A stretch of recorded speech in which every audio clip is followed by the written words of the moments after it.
Salam pendidikan bagi seluruh insan pendidikan di seluruh Indonesia. Baiklah, pada kesempatan ini kita akan membahas tentang kurikulum Merdeka Belajar. Mungkin kurikulum Merdeka Belajar ini sudah tidak asing lagi bagi kita para insan pendidikan. Kita sering sekali bertanya-tanya, apakah dengan mengganti kurikulum maka sistem pendidikan di Indonesia makin maju? Mari kita bahas di video kali ini. Miskonsepsi implementasi kurikulum Merdeka.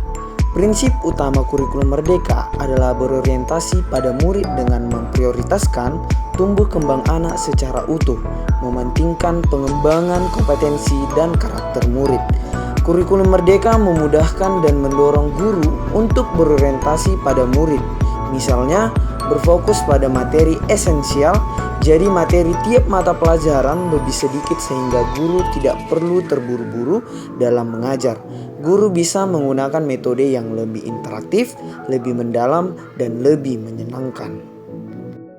Adapun yang menjadi karakteristik kurikulum Merdeka Belajar ada 3. Yang pertama, pembelajaran berbasis proyek.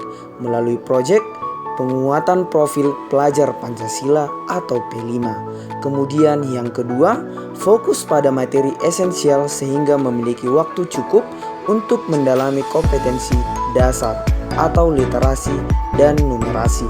Kemudian yang ketiga, fleksibilitas dalam pembelajaran dengan menyesuaikan kemampuan siswa serta konteks dan muatan lokal.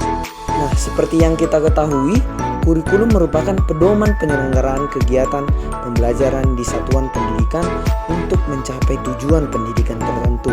Jadi, mengapa kurikulum perlu berubah? Yang pertama, agar relevan dengan perkembangan zaman.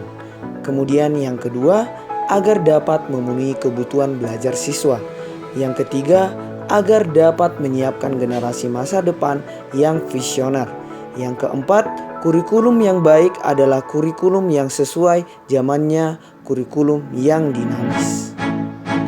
Keunggulan kurikulum Merdeka bisa ditinjau dari sisi siswa, guru maupun sekolah. Lalu, apa saja keunggulannya? Keunggulan kurikulum Merdeka bagi siswa yang pertama adalah peserta didik tidak dipaksa untuk mempelajari mata pelajaran yang tidak disukainya. Mereka bisa memilih mata pelajaran apa yang ingin dipelajari dan sesuai dengan minat serta bakatnya. Yang kedua, pembelajaran terasa lebih menyenangkan karena disesuaikan dengan tingkat kompetensi peserta didik di setiap fase. Yang ketiga, peserta didik tidak dipaksa atau diburu-buru untuk menguasai suatu mata pelajaran. Yang keempat, peserta didik akan terbiasa untuk menerapkan pola pikir kritis melalui pembelajaran berbasis proyek dengan melibatkan profil pelajar Pancasila. Kemudian keunggulan kurikulum Merdeka bagi guru, yang pertama, guru bisa menentukan sendiri perangkat ajar yang sesuai dengan kondisi peserta didiknya. Yang kedua, guru bisa mengajar pada kondisi yang tepat atau teach at the right level karena pembelajaran mengacu pada fase CP. Yang ketiga, guru lebih dekat dengan peserta didiknya melalui asesmen diagnostik non-kognitif. Yang keempat, guru menjadi lebih kreatif dan inovatif karena harus bisa mengembangkan perangkat ajar yang menarik bagi peserta didiknya. Kemudian, keunggulan kurikulum Merdeka bagi sekolah. Yang pertama, sekolah diberi kebebasan untuk menentukan sistem pembelajaran yang sesuai dengan kondisi sekolah tersebut. Yang kedua, sekolah merupakan tempat untuk membentuk SDM pendidik yang unggul melalui kegiatan pengembangan perangkat ajar. Yang ketiga, sekolah bisa memetakan sendiri tingkat kesiapan dalam menerapkan kurikulum Merdeka. Yang keempat, sekolah mendapatkan pendampingan dari pemerintah sebagai bagian dari implementasi kurikulum Merdeka.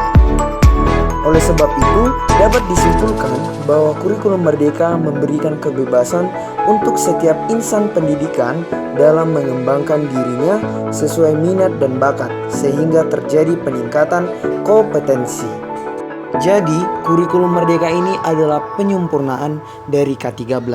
Semangat bagi kita pendidik di seluruh Indonesia, mari kita tingkatkan dan memajukan pendidikan di Indonesia. Salam pendidikan.